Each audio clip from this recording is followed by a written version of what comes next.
नीट paper फुटीवरनं आपण पाहतोय की जवळपास महिना झाला, त्यापेक्षा जास्त दिवस झाले जंतर मंतरवरती आंदोलन सुरू आहे आणि या आंदोलनात या आठवड्याच्या पहिल्या दिवसापासून अनेक नाट्यमय घडामोडी घडल्यात। मग ती आंदोलकांची संसद भवनापर्यंतची धाव असो किंवा त्यानंतर पोलिसांनी केलेला लाठी हल्ला आणि मग देशामध्ये उठलेली राड, या सगळ्या आंदोलनात एक बाब सातत्यानं मिसिंग होती, ती म्हणजे आंदोलक आणि सरकार यांच्यातला वार्तालाप, त्यांच्यातला संवाद।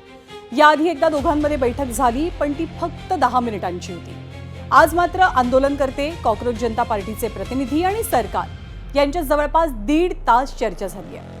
आंदोलकांच्या 3 मागण्यांपैकी 2 मागण्या सरकारनं तत्वतः मंजूर केल्या, पण शिक्षण मंत्र्यांच्या राजीनाम्याची तिसरी, खरं तर या पहिल्या मागणीची कोंडीच अजून फुटू शकलेली नाहीये। रस्त्यावरचं आंदोलन आता चर्चेच्या टेबलपर्यंत पोहोचलंय, पण तोडगा अद्याप तरी अधांतरित आहे।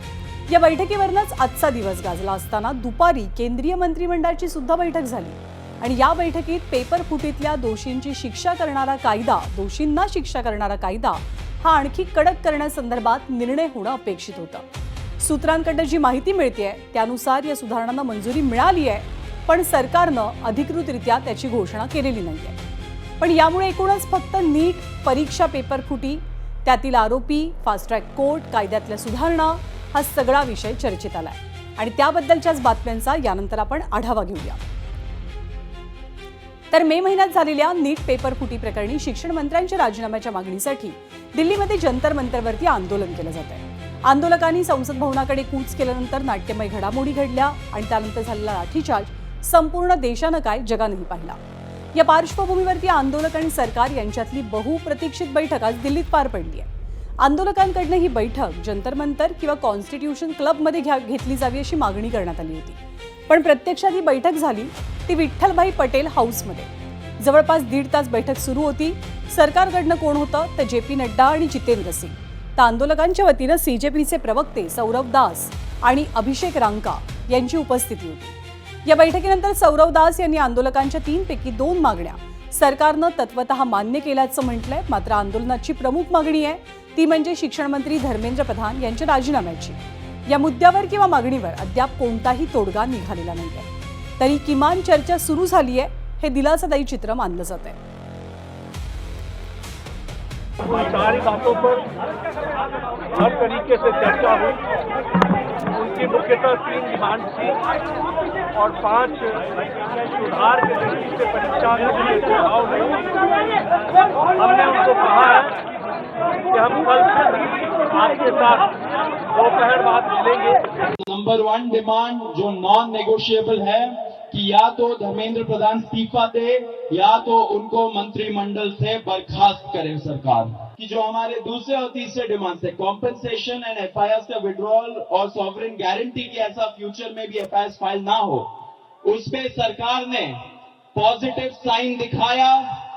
सरकार ने बोला कि इन प्रिंसिपल हम लोग मान रहे हैं आपकी ये 2 डिमांड्स। आणि या बैठकीपाठोपाठ सर्वांचं लक्ष होतं ते केंद्रीय मंत्रिमंडळाच्या बैठकीकडे। या बैठकीला महत्त्व येण्याचं कारण म्हणजे पंतप्रधान मोदींचा मध्यरात्रीचा व्हिडिओ आणि त्यातला संदेश।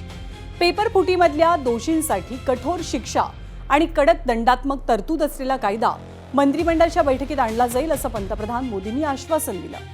त्यामुळे एरवी बुधवारी होणारी मंत्रिमंडळाची बैठक आजच पार पडली। सूत्रांकडून मिळालेल्या माहितीनुसार त्यात पेपर फुटीतील दोषींच्या कठोर शिक्षेच्या कायद्यातील सुधारणांना मंजुरी मिळाली आहे, पण सरकारनं अधिकृत दुजोरा दिलेला नाहीये।